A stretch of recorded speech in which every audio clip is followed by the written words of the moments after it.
Welcome to our podcast, proudly brought to you by VPA Australia, our trusted supplement provider since Unity Gym started.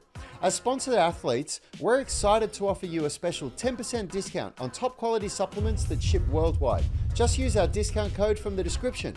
To avoid international shipping fees, contact VPA and tell them we sent you to get a flat shipping rate. Today's episode is also sponsored by the Flexibility Blueprint. Ever felt lost in the sea of social media fitness advice? The Flexibility Blueprint is your map to progress, designed to help you get laser focused on what matters most for your journey in flexibility and strength. And guess what? It's free. Grab it using the link in the description. If you're starting your flexibility journey, don't miss our 20-minute mobility routine. It's your first step to quick wins in flexibility. For those further along, use our Flexibility Masterclass, featuring advanced techniques like loaded stretching and end range strength for the pancake, front splits, middle splits, and more. Links for both are also in the description. And for the seasoned athletes, avoid the frustration of complex training puzzles with our UMS Tribe membership. It's a different online coaching experience with strength and flexibility combined. Don't forget, we're Amazon affiliates too. You can find all the equipment used in our videos and podcasts at the most competitive prices with our affiliate links in the description. Now let's dive into today's episode. As we transitioned into the new year, Rad and I have both experienced vastly different fitness and training results. Today, we're going to be joined by good friend and physiotherapist Phil White to discuss the types of challenges that we've both faced training throughout January. What's up, everybody? Happy New Year. This is our first recorded podcast in 2023, and we've got the dream team together. We do. I don't see the podcast. I don't see what you're looking at. So can you flick that up and change that on Sure. Yep. screen? No I can just problem. see Yanni myself in a blank screen. Hey, there we go. There we go. go. There's the podcast. Look at Here that. we are. The dream team together again. This is the first one for 2024, so let's make it a big one. This discussion comes off the back of a thought that I had the other day at the gym, and some of you may relate to this. I had a terrible start to the year. January, the wheels fell off, and it was due to a number of factors. I caught COVID. I had my kids at home. I don't train in the same environment than Rad does. He has a home gym, which has its downfalls compared to me training at a large big box gym in Sydney. But it struck me that the biggest challenge that I'm facing right now is based on a mindset where I have to be very careful not to try to make up for lost time by increasing the difficulty or intensity or volume of my workouts. Because the worst thing that can possibly happen at the very start of the year, at recording time, this is the very start of February, is for you to injure yourself and to create an even worse setback than what you've suffered already if your training hasn't quite gone to plan so far this year. Contrasting to that, Rad's had a very successful start to the year, and we're going to talk about why that is and dive really deep into the different types of challenges that we're facing with the help of Phil, because he is the load management Godfather king. I tried to think of something really cool to say there, Phil, but it didn't work. Godfather, I'll take it. First and foremost, how is everybody? How are we feeling? Yeah, I'm great. Actually, look, I feel like shit today, to be honest. I've got a virus. My wife got sick last week, and so today's going to be my first day filming my workouts this year, where I'm going to be filming what you do when you're sick, and I'm going to be doing like a minimum workout. And I'm not that bad, but I'm just going to get worse. And today will be the first day all year that I won't. I think that will be some of the most valuable content you could put out this year. Yeah, totally. Yeah, and that's right.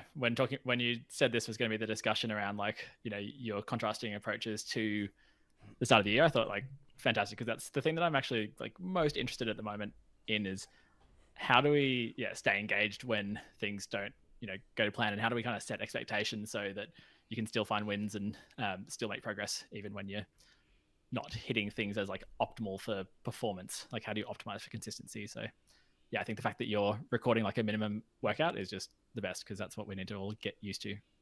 Yeah, absolutely. And it's something that I've done several times now. I actually do deload workouts every Friday and Saturday. That's the way that I'm doing my training split right now.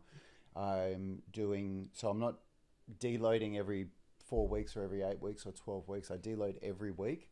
So Monday to Thursday are a lot of volume in those days. And then Friday, Saturday, deload workouts, and then Sunday is just a recovery day.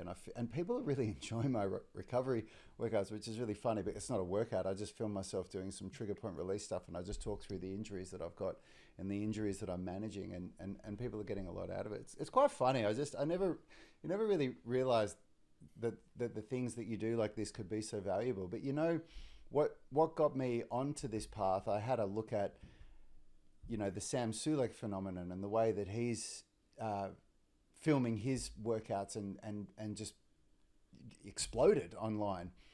And I thought about it. I also listened to some people talk about how, you know, they say make the content that you would want to watch, the stuff that you would like. And I remember 10 years ago when I was starting calisthenics, I wish that I could have seen the kind of stuff that I'm putting out now, which is not the end result. There's so many videos littered across YouTube of these are the progressions that you use to get to this point. And they all make sense. You know, they're all put out by people that are really, really good. And the progressions make sense. If you master this one and you move to this one and you move to this one, then you'll be perfect at a press to handstand. But obviously that's just not the way that training works. And I could never see how these people work out, how they train. And I would have loved to see the stuff that I'm putting out there now 10 years ago. I really would have. If I could have watched Roy Gold or Ido Portal or the people that I look up to back then, it would have really, really helped me to get to where I am now. So that was my goal. And so, yeah, absolutely, Phil. I'm definitely showing the ups and the downs. Yeah, and I think like as well, like Yanni kind of framing it as a bit of a fail to the start of the year. I'd sort of say the opposite. Like I just love the fact that you know, although you didn't hit as many workouts as you originally planned, like you made that goal of 31 in 31 days, but the fact that you still managed to spread out a bunch of workouts over that time, I think like that's something that we kind of need to start trying to celebrate rather than tear down, because I think like the whole thing with exercise is like it's got to be something that we can do for the rest of our life. And I think so many people lose enthusiasm because they get like disengaged when they try and make a promise to themselves, they don't keep it, and then once you've sort of like let yourself down like that, it's so easy just to switch off and be like, you know, screw it, that didn't work and I can't do it. And I think like the more we can try and like make smaller promises, keep them, and then use that as a way of like getting momentum, getting started, and then like building from there is just so important. I think like the longer I've gone into this, I've done so much work on like the biology of it all, doing physio degree, sports science degree, going like deep into like all the practical biomechanics and physiology. But at the end of the day, it's like, how do we trick our monkey brains into doing strength work, doing fitness, doing like movement for our whole lives? And there's just like that mental piece is just so important. There was actually a really interesting study published recently that was, I think, highlighted in one of the mainstream newspapers about the fact that they've proven now that there is this mental framework built into us as human beings that, I'm trying to think of the word, disencourages us, doesn't encourage us to exercise. It actually encourages us to be sedentary because, you know, the concept of a Paleolithic man going for a jog to burn additional calories is ridiculous.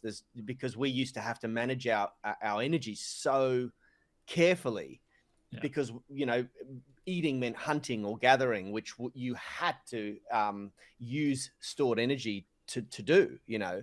And so they've now proven, they've done a bunch of studies where they've proven that it takes more brain energy to think about exercise and to motivate yourself to exercise as it does to think about sedentary behaviors. And they're now sort of able to prove that our brain is hardwired to avoid exercise. And that's one of the big hurdles that people have to overcome when they're thinking about getting started, you know, when they're thinking about getting momentum. But I like what Rad's saying there, and I like how you've addressed it, because part of the problem I'm going through is watching his success. And Rad and I have always been quite competitive, probably me more so than him. But we have always had that brotherly love, competitiveness. And I'm watching him make enormous gains and progress, and he looks incredible. His physique looks incredible. He's had the ideal, in my opinion, start to the year. And I've had the complete opposite to that. You know, I've been on a Disney cruise with my kids and overindulged enormously. I've hardly exercised. I've put on a few kilos. I'm feeling a little bit out of shape. And I've struggled to get moving, get going for a number of reasons, you know, dad duties mostly, and then being ill with COVID.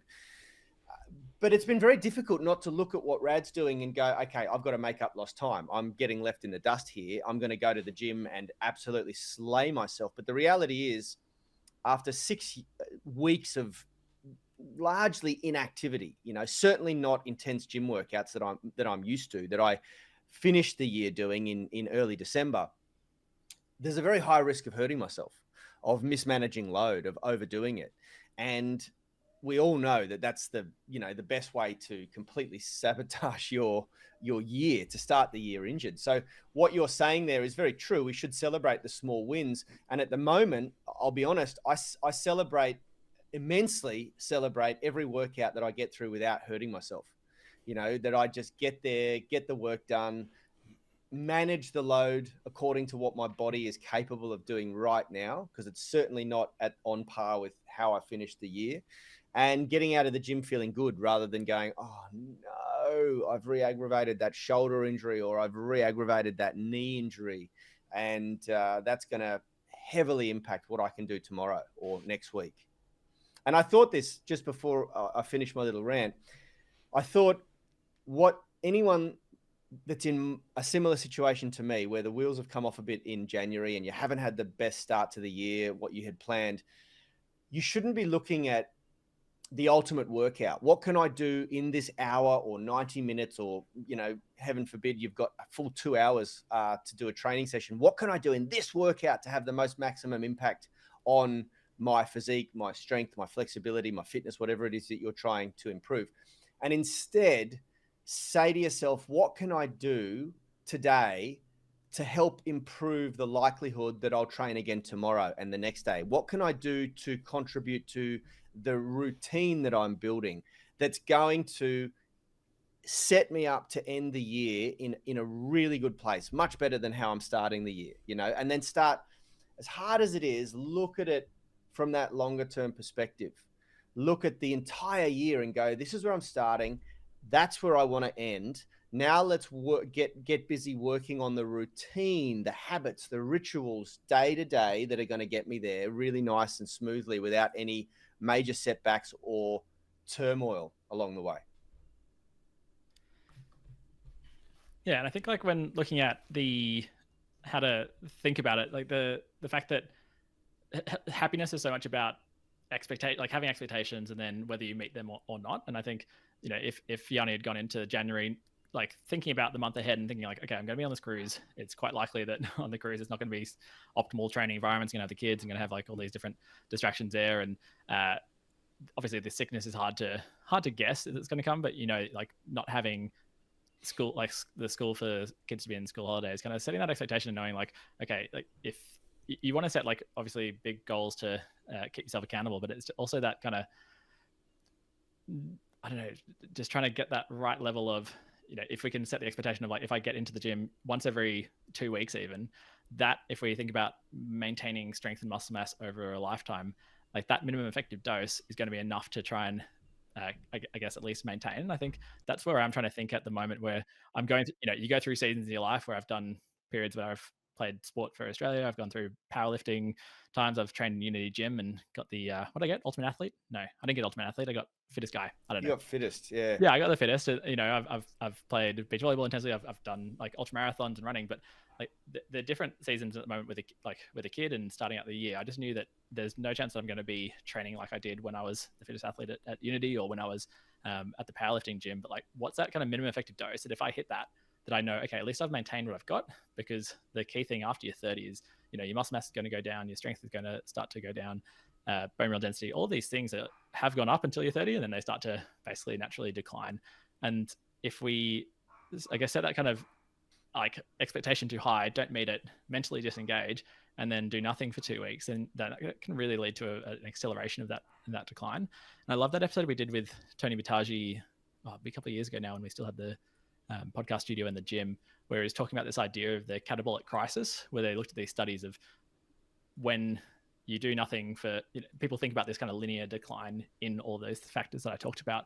And it's when you go for like doing absolutely nothing, or when you're sick, when you're bedridden, all these things that you can just drop so quickly. And then you try and then like get back to regular activity, can maintain a bit, but it's these kind of 2 to 3 week blocks or longer, where if you totally disengage, do nothing, don't move, that's when it really drops off quickly. So trying to set that kind of like expectation of, okay, like I want to be happy with myself if I can get that kind of minimum effective dose, whether that like hitting each muscle group at least once every 2 weeks, and then try and layer on, ideally you get more than that. And it's so often it's that getting started is the hardest part, but if we can kind of get that drilled in, then you're ideally going to be exercising for a lifetime and be in really good shape throughout. Yeah, 100%. And Rad, are you still there? Of course. I can't see your camera up on the little side screen. But one of the things I wanted to throw to you, Rad, was, and if you haven't seen yet, an initiative that we took, which was largely Rad's idea at the start of the year, was to start vlogging his daily workouts from his home gym. And I would encourage anyone who's watching or listening to this podcast to jump over onto YouTube and to check them out, because we're getting a really, really great engagement with the workouts. People are loving it. People are loving seeing the grind as opposed to just the end result, as Rad suggested earlier. But I would like to ask you, and be honest here, because the audience is growing. You've got a lot of eyes on you. Do you think that has boosted your accountability? Do you think that is a reason why you've been so consistent, or contributed to your consistency throughout January since you started that initiative? Yeah, absolutely. The motivation that comes from knowing that there's an expectation from our audience to see my workouts has been big, because I didn't expect that people would be so interested in watching this stuff. I really didn't. I didn't know how it would go, but I did a lot of reflection over the Christmas period, and I thought about what are the inputs that create the greatest output for our business. And it's clear that when I make good content on YouTube, that's really valuable for our business. So it's the first time that I was able to translate that these workouts that I do equal value for our business, because I've been on this movement journey for a while. I got introduced to it all by Ida Portal back in 2017, and I started training with Roy Goldschmidt, aka Roy Gold, for 2 years with online coaching. And the programming is 2 training sessions a day. And if you go down this journey and you start looking at these people that are the real gods in the movement world, they're all training twice a day, or a lot of them are, at least the people that I follow, the people that I aspire to be able to one day be in that same realm.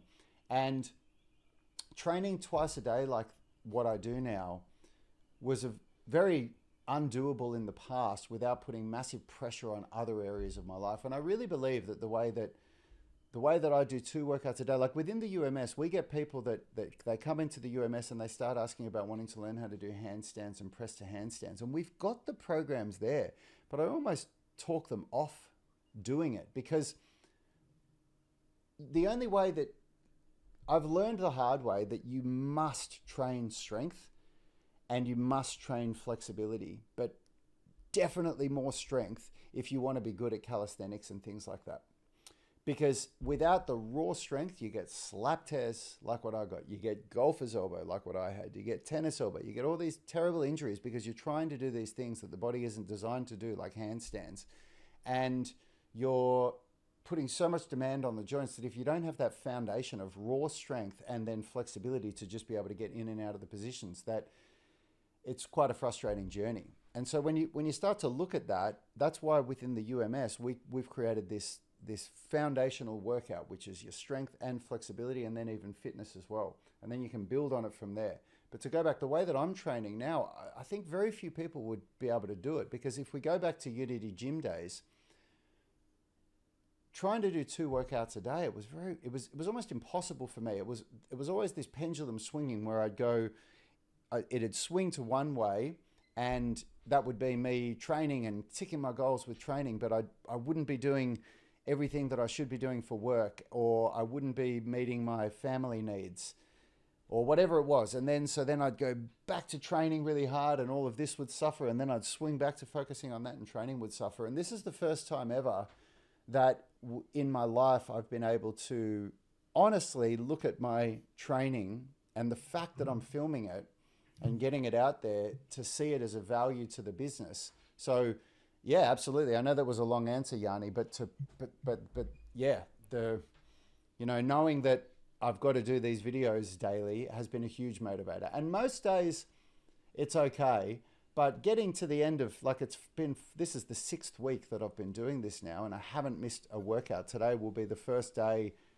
where I will, and I might even still do 2 workouts this afternoon, but they'll both be shorter workouts. They'll both be a sick version of the workout.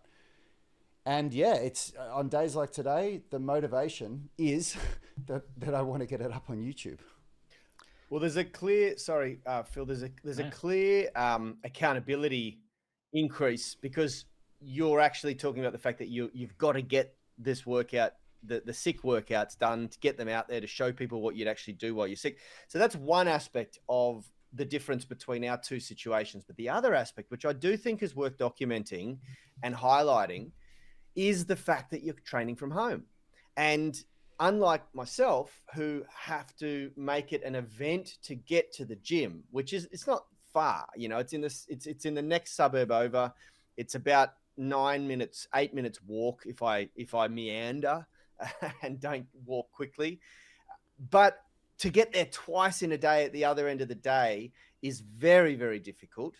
But to do it when I've got the kids at home and not in school is impossible.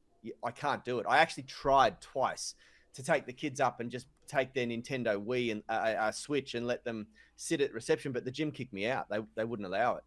And so this was a real factor for me. I don't have a routine. I don't have space at home to train. I'm in an apartment, unlike Rad, who's in a house.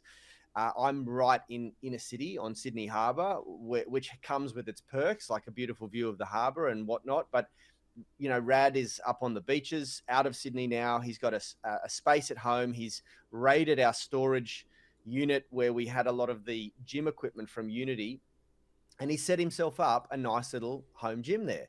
The other part of Rad's training is that he uses calisthenics or bodyweight training as a major stimulus in his training. And one of the things that I spoke to Phil about off camera prior to jumping into this podcast recording was that I think one of the hidden benefits of learning calisthenics and we discussed why it should be a goal for everybody, is that it really frees you from this reliance on expensive gym equipment, fancy gym equipment. You can put a work, once you hit a certain level of competency, you can put a whole workout together with a set of gymnastics rings. As long as you can hang them on a tree branch somewhere, then you've got everything you need to do a whole body workout. And as long as you understand basic, fundamental strength and conditioning principles like progressive overload and program periodization and of course load management, then yeah, you're liberated, frankly. And I think this is the second key factor that's contrasted our fitness paths in January, is that, Rad has opted to not join a gym, and he could have joined a local gym. There's plenty of local gyms there, but he made the decision consciously that he wanted to avoid, I don't know, maybe you can explain why you made that choice, Rad. Was it a financial choice? I'm sure that had something to do with it initially. Or was it something that you just said, no, I just dislike gyms, and, now I'm free from the bounds of Unity Gym? It's a good question. And my answer is, I'm just going to adjust the light on my face here. My answer is it's the travel time. I didn't want to have to travel. Now that we live up at Avoca Beach, it's not like Sydney. There is not a good public transport system. And where we lived in Sydney, I lived always very close to the gym, but we owned the gym, so that was really different. You just walked out from the office and did your workout. But even if I didn't, like for you, Yanni, you just walk up the road and you're at the gym. It's not like that at Avoca Beach. I have to get to another suburb to be able to go to a gym, and we only have one car, and we don't want two cars. We want to be a one family car, at least a one car family, for as long as we can, for many reasons. And when I weighed it all up, and I thought about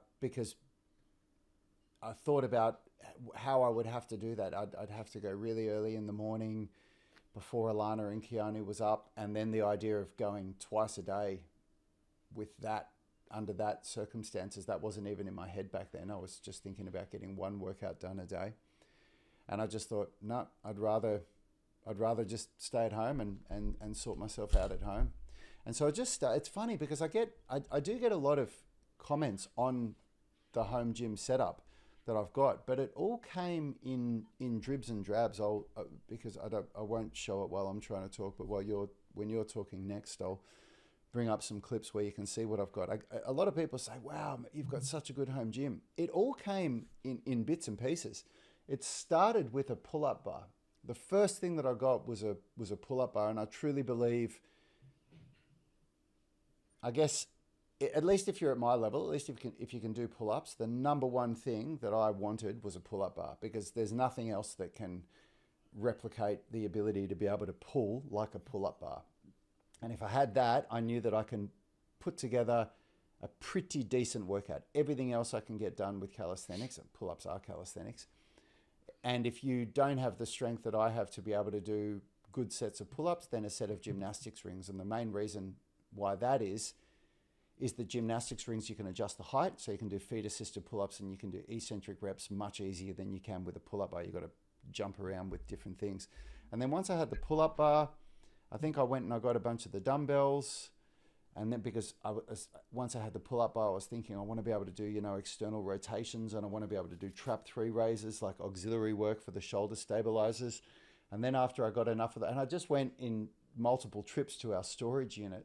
And then I got the bench, and then once I had the bench, I got the boxes, and then I got more gymnastics rings, and now I've got a really, really good home gym. And then fortunately for me as well, there are some pieces of equipment that I've got that cost hundreds of dollars that we don't have, that because of my position as a YouTuber, I was able to reach out to companies and say, hey, can you send me one of these and I'll promote it on my channel? And they were really happy to do that. So I did get away with not having to spend a few $100s here and there. But yeah, Yanni, that's my answer. That's why I think gymnastics rings and then some resistance bands if you don't have access to dumbbells for just that external rotation work, like that can really be a pretty amazing setup. So yep. The only thing that you're missing, sorry Phil, I cut you off, is a squat rack, and that's something that I think we should probably remedy because I'm genuinely concerned about those little pin legs that you're developing there. No, I don't have pin legs. I joke. He's probably got bigger legs than me, but it's funny you say that. I'll address that really quickly. For me, throughout I did Kung Fu for almost 15 years, and my legs are so not overdeveloped. Compared to my upper body, they are so much stronger. Like, I didn't squat for a very long time. I can't remember how long. I did squatting with Yanni at Fitness First for about a year, and then I did Kung Fu at Unity Gym for about a year or so, and I hadn't done any squatting. And then I asked Yanni to show me how to do the super compensation program, or the super accumulation program, and which is a version that Yanni created from what he learned from Charles Poliquin. And I did that program for 2 weeks, and then I squatted double my own body weight, 170 kilos, about 390 pounds or 400 pounds or something like that. It's double my body weight. I was 85 kilograms at the time. So that's about 190 pounds, and I squatted double that. And so legs have never been my problem. And so what I'm more focused on is being able to do, I'm more focused on developing my upper body, because what really stood out to me when I had these slap tears, I had a slap tear in both shoulders in the pursuit of calisthenics. And it just couldn't be a greater indication that I just didn't have the muscle mass and strength in my upper body than I thought I did. And Yanni always used to make fun of me in a brotherly way that of how underdeveloped my chest was. And it was almost concave. I just had no muscle in my chest at all until about a year ago. And I never really cared about it because I wasn't into bodybuilding. I was into Kung Fu, and it didn't stop me from doing anything that I wanted to do back then. But all of a sudden I was faced with the fact that I didn't have enough strength in my upper body. And so I made a commitment last year. Last year, my whole goal with my training was to build some serious muscle in my upper body. And so I worked really hard on that, and I had a great result. I think I put on 7 kilos without putting on much body fat at all. And so my goal for my legs was, I don't want to lose leg strength. I don't want to get pin legs, but I mostly want to train legs in a way where it maintains the flexibility that I developed. And so I have done mostly split squats and Cossack squats and dumbbell Romanian deadlifts, because with a split squat, you're getting beautiful ankle flexibility and you're getting really good hip flexor flexibility. With a Cossack squat, it's beautiful for the middle splits, of course, for the adductors. It's also great for the ankles and even for a bit of the hamstrings. But then, of course, with a deficit dumbbell Romanian deadlift, so a stiff leg deadlift where I'm going in a real deficit, that's really strengthening, building and maintaining strength through full range in the hamstrings. So with those 3 leg movements, I'm definitely not as strong as somebody that's going to be doing back squatting, front squatting, and deadlifting, but I'm maintaining a good amount of muscle mass. I'm maintaining a really good amount of strength, and I'm absolutely even developing flexibility in my lower body. And so that's why you told me, oh, you should get a squat rack.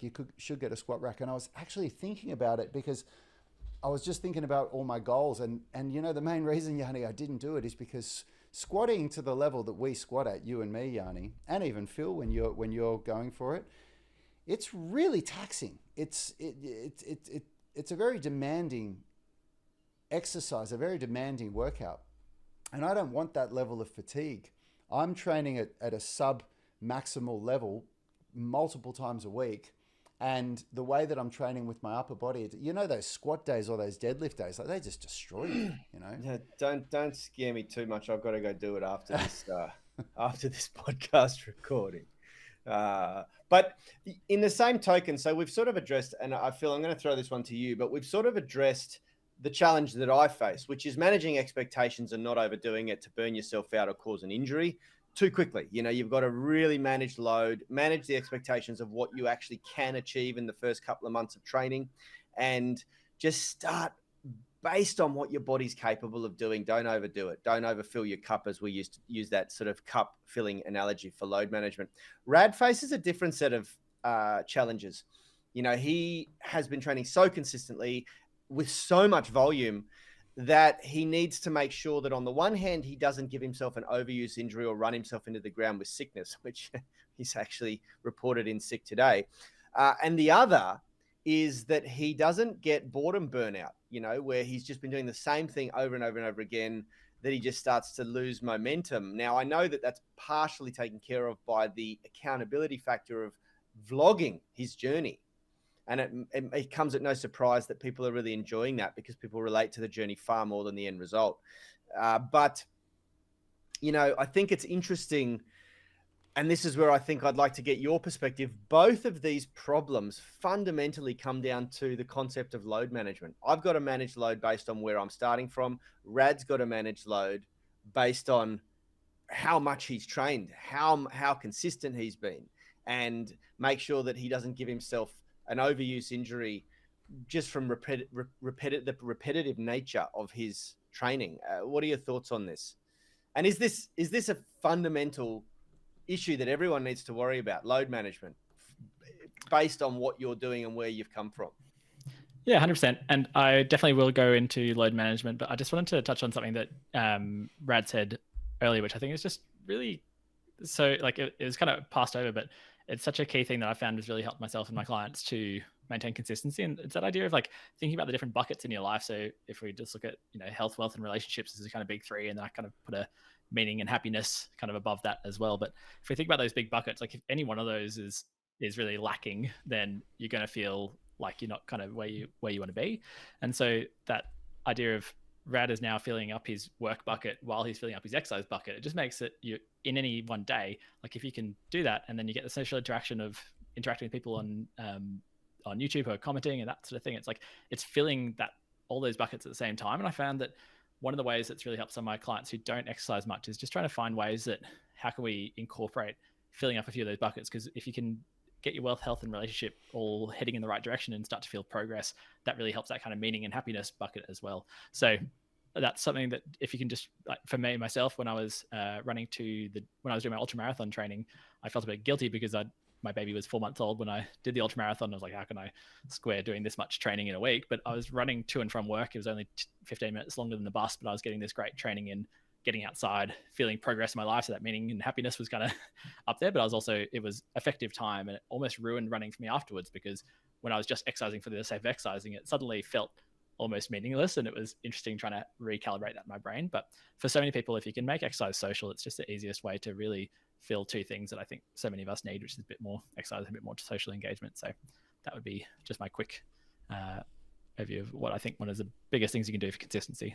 And I'll add to that the concept of removing potential hurdles or roadblocks, and the most obvious example is what we've been talking about with Rad and him setting up the gym at home, because he does have the same challenges that I have with being a parent and things like that, but he is able to be so much more consistent because of the fact that the friction is so low to get started. Exactly. He's just got to walk downstairs, and I mean, if Rad, go back to that clip of you hanging from the bar, the little room that you see behind him is his studio, is his office.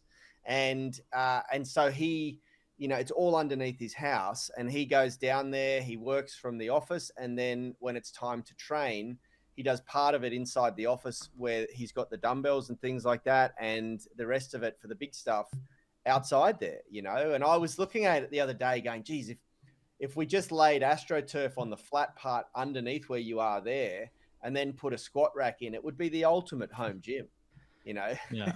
And just when thinking about friction, there's obviously the admin friction of getting to a gym, but there's also this psychological friction of if you only have the ideal workout to do in your mind, and the only option is to do the 45-minute, hour and a half version of the workout, that sometimes can be just such big psychological friction that you just can't face the idea of it. You can't, you're not energized to do it or whatever. So one of the things that I really work on with myself and my clients is how can we make that psychological friction as low as possible? So setting an expectation. I love the way that the UMS is set out, where you have your primary lifts and then you work, you have repeats of those exercises, and then you go into your secondary lifts. And one of the ways that I do it, and at the moment, throughout January, I've really built up my running, which has been good again because I haven't done as much.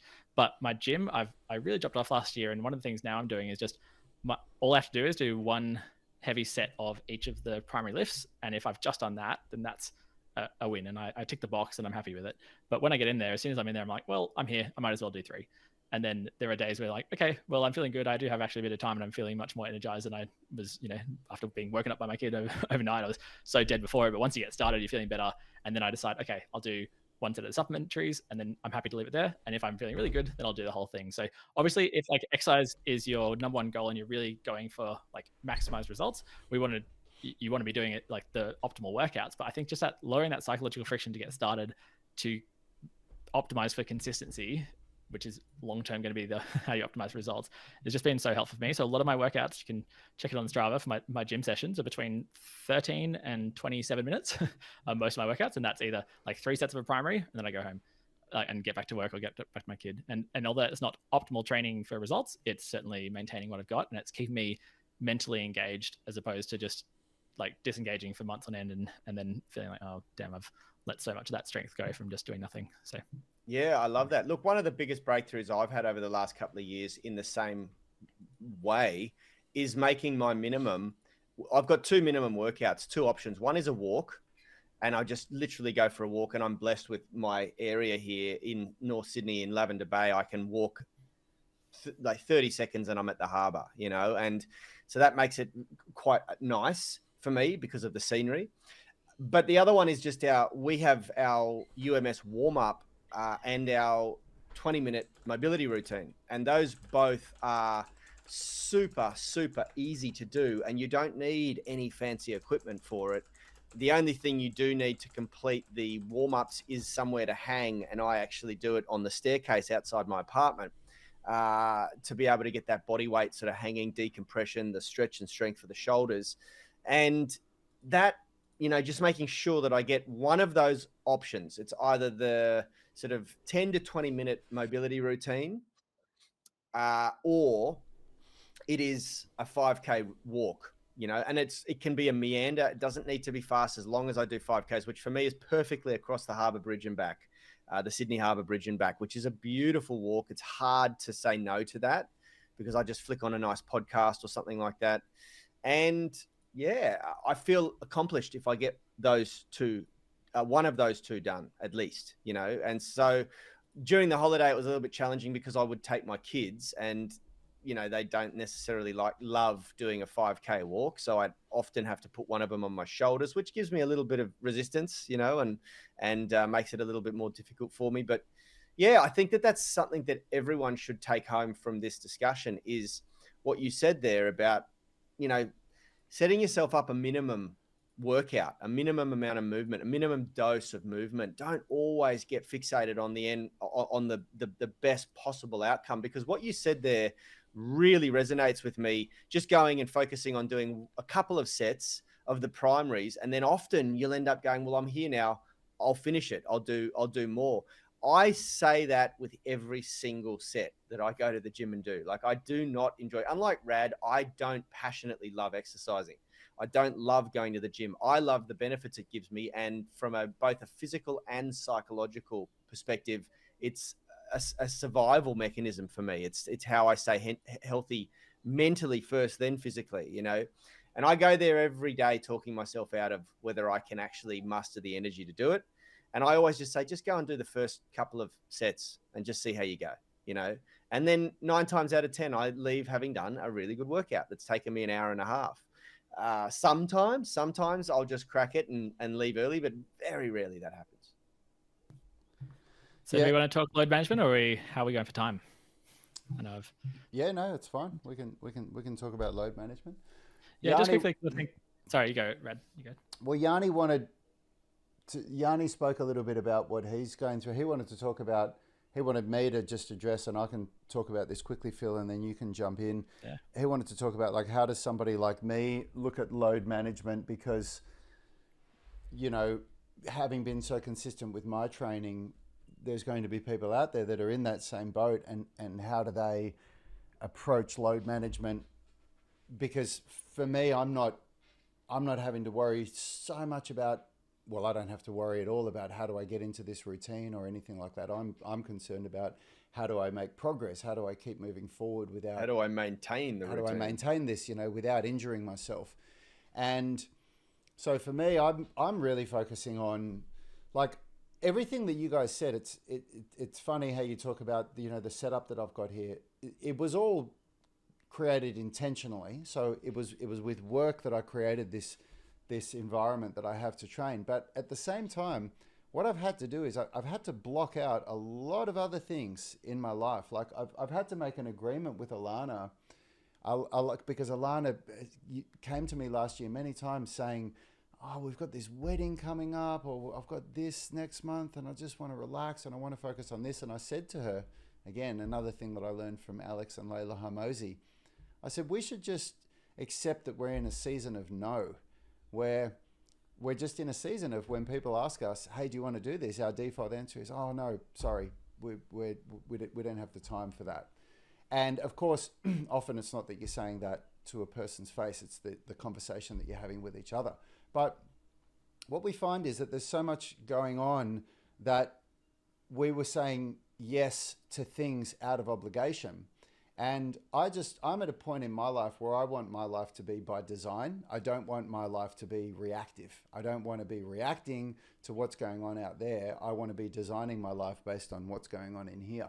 And so we've said no to so much so that I have the space, and I'm not talking about the physical space, so that I have the space in my mind, in my life, in my schedule, in my energy levels to be able to train the way that I am. So now if we talk about load management, so because I've created that space, probably for the first time in my life, I've probably created, not probably, I have created a space. You know, the other thing I should say as well about creating that space is I don't drink alcohol now at all.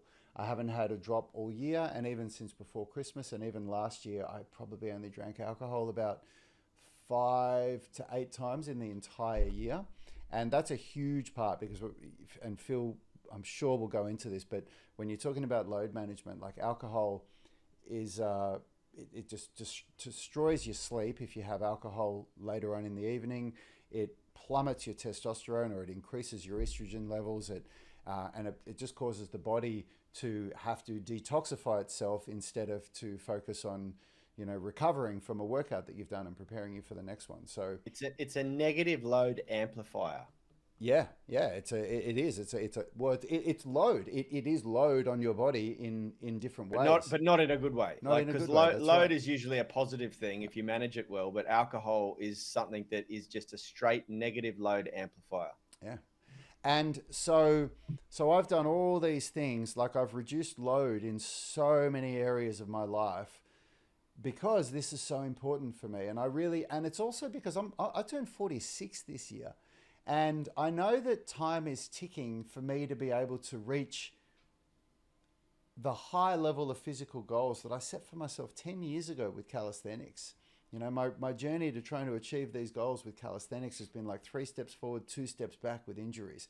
And so I know that I'm at this point in my life where I can either really make these decisions and hit these goals, or I can just continue on this 3 steps forward, 2 steps back journey and kind of wake up one day and go, wow, I never really made those hard decisions and reduced the load of other areas of my life so that I could focus on this. So now when we talk about specific load to working out, so managing intensity and volume and training frequency and things like that, for me, it's all about, like, every workout that I do, I try to apply progressive overload in every single workout. And it's usually for me, it's done in one of 2 ways. I'm either consolidating the strength that I've got to make it the new baseline, or I'm working to add 1 rep or 1 second on every set. So I'll be doing pull-ups, and I've just started working towards 10 pull-ups for 5 sets. And that means that all 5 sets need to be 10 pull-ups. Now I got 10 pull-ups in the first 2 sets, and then I got 9 pull-ups for the last 3 sets. So I'm working on getting 10 pull-ups in all 5 sets, and that fluctuates from week to week. You know, some weeks I'll get 10 pull-ups for 3 sets and then only 9 pull-ups for the last 2 sets, and then I'll only get 10 for the first 2 sets. But then even when I get 10 pull-ups for all 5 sets, the last 2 sets, like that 10th pull-up was barely got there pull-up, but it still counts. I still got the rep. And so I don't then jump to 11 pull-ups. I then work on consolidating that strength and making that 10 pull-up the standard. And then the same thing goes with calisthenics holds. So like a tuck lever, where you're working on hold times, and I'll get 19 seconds for all 5 sets. Or I'll even sometimes, like recently I got up to 22 or 23 seconds, but I realized I didn't have as much retraction in my scapula as I could have. And so I pulled to that extra level of retraction, but I dropped right back down to 16 seconds again. And so then I'm working on getting back up to that 20, 25 seconds so that I can progress to the next progression. And so it's very, very meticulous. And then, for example, 2.5 weeks ago, I did a shoulder injury on my right shoulder, I've had a slap tear in both shoulders, but the right one was way worse. And it was the first time in 2 years that when I was doing a pike push-up, I felt a sharp pain in my bicep, it's associated with the slap tear because it's that long head of the bicep that connects, it's where it connects up to the labrum where the slap tear is. So it was a very familiar feeling for me. But unlike when I got the slap tear, I knew exactly what it was and I knew exactly how to manage it. And I just stopped. And the next day I still had full range of motion, but it was quite clear to me before I did the injury that I had an imbalance from left to right side. I could feel that my left side didn't have the muscle mass as my right side, same amount as my right side, and I hadn't done any unilateral work with dumbbells for almost 2 years. And so I just immediately changed my program, and this is an example of load management. Even though my goal is handstand push-ups this year, to achieve that goal, I need to deal with this shoulder real quick, and I need to work out the imbalance between these two shoulders. So I changed my program to be a dumbbell focused program that was all about shoulder strength. So I'm doing seated shoulder presses for the first time in years as my primaries. I'm doing dumbbell lateral raises, bent over lateral raises, and pec flies. So all these exercises that are really isolating or hitting the deltoids really hard that I haven't done for ages. And then I'm also doing some extra work on strengthening my biceps to get that back up as well. And 2.5 weeks later, I would say that new muscle tears that I had, probably 95% fixed. And so I know that was a big, and I'm sure that Phil's going to have some good stuff to say here.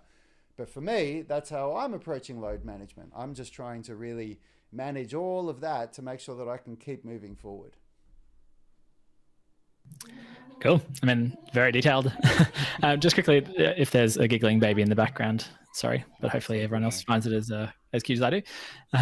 Yeah, I think like load management, obviously we throw out the term a lot, and it can be hard to know exactly what you're talking about there. So basically, if we think about load, like the key thing to understand about exercise is that it is a stress on the body, and we're trying to go above what our body is kind of capable of handling, but just by a little bit. And we just want to be able to continuously, progressively add more and more and more there. So our threshold for being able to handle that particular load or stress is then given the chance to be remodeled and turned into something that we're stronger the next time. But again, that only comes when we do get that recovery. So when Rad was talking there about alcohol and like the way that his lifestyle now has space for is not rushing off to go and do things every day. It's like actually being able to focus on recovery. It's just such a key thing to realize is that it is exercise is a stress, and it's something we can positively adapt to if we recover. But so many people try and fit in elite training with sub-elite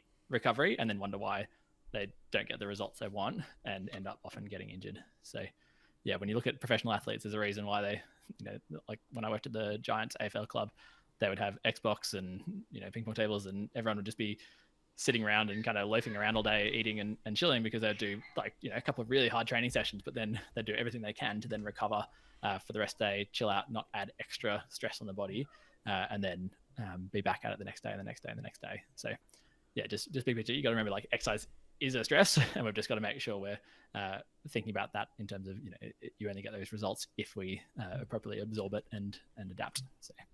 And you need to,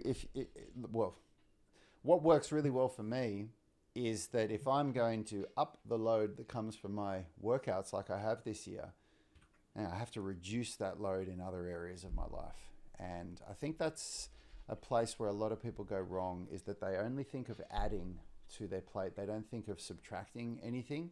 And Phil has this brilliant analogy that he used to use. I think he's adapted it now, but your load sink capacity is like a cup or a bucket, and your load capacity will grow. I think we end up changing it to the sink, because then we have the plug hole at the bottom where that recovery is then allowing us to put in more. I love it. So I think that's where we ended up. It's a sink now. Yeah, the magical sink. So basically, yeah, the faucet is like we're putting load into the system, and the system is our body and what we can handle, and it's a magical sink, because if we just get it right, we can and stay up around the brim, then it will gradually get bigger and bigger and bigger. But what we're trying not to do is just put on the faucet so much that then we overflow. So often people who have a low training age, which is something we talk about a lot, which is the idea of how long have you been doing this particular type of exercise? Because for so many people, they've done running in the past, maybe when they were teenagers and played team sports, and then they get into their 40s and then want to bring up calisthenics. Like, oh well, I used to be really fit, but you've never done the particular type of training that means your actual training age for something like calisthenic strength training is actually quite young.